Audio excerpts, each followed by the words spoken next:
So that's a great question. And it's one of those things, so there's sort of a much more direct practical version of it that I can give you, is that yes, I mean, from the gamma rays to the infrared, that's a long range of wavelengths of light, but we can just, what if we just talk about the wavelengths of light that our eyes can see? You know, how much less would you know about the world if you did not see all the colors? And some people can answer that if they're colorblind.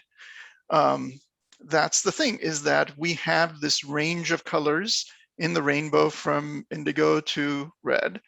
But if we had less of those, or you couldn't see, if you only saw the reds and never saw the blues, the greens, and the purples, you would know less about the world around you in one form or another.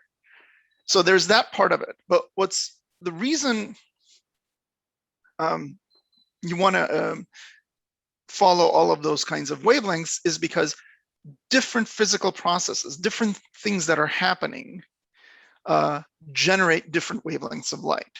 And the most common way that is how hot something is. The hotter something is, the shorter the wavelength it emits. So if something is, now we're sort of used to this in our own lives, what we may not, pay not much attention to it is, if you put, an iron into a fire and it starts glowing red, we think, oh my God, that's very hot. But if you really look in a furnace, then it gets orange and may have even eventually hot enough to be bluish. Or if you see an arc welder, which we associate with something that's very hot, the welding is done and you see it, it's incredibly blue. And of course, the guy has to have the big mask with the thing covering the eyes. But that's because it's very hot, and very hot things emit very blue light or shorter wavelength light. And in fact, in the universe, things get so hot in cases where they start emitting ultraviolet light and then X-ray light and even gamma ray light. Although gamma ray light and some of X-ray light, there's different processes that can generate that. It's not just simply hot in terms of thermal heat. And then there's a lot of things that are very cool. Their temperature isn't very hot, so they're not emitting very much light. And that's one of the things that the Spitzer Space Telescope was designed to study, was these things called brown dwarfs. These are things that are larger than planets, but tend to be smaller or less massive than stars. So they don't have that intense fusion, the conversion of hydrogen into helium at their cores, which generates a lot of energy, which makes stars glow. And our sun does a fairly good job of it. And you can look out and it's giving mostly whitish light because it's a combination of lots of different wavelengths. And if our star had more mass and it had a lot more energy at the core, it would generate a lot more energy because that mass would be forcing a lot more fusion to be happening at its core. That would be, our star would be blue. And if it was less massive, it would be cooler, it would be red. But brown dwarfs, for example, are so cool that they don't emit almost any light in the optical. They're emitting most of their light in the infrared. So to study that was one of the goals of the Spitzer Space Telescope. The other advantage of multiple wavelengths of light is that certain things block certain wavelengths of light. As I was mentioning, the water vapor in our atmosphere blocks a lot of infrared light.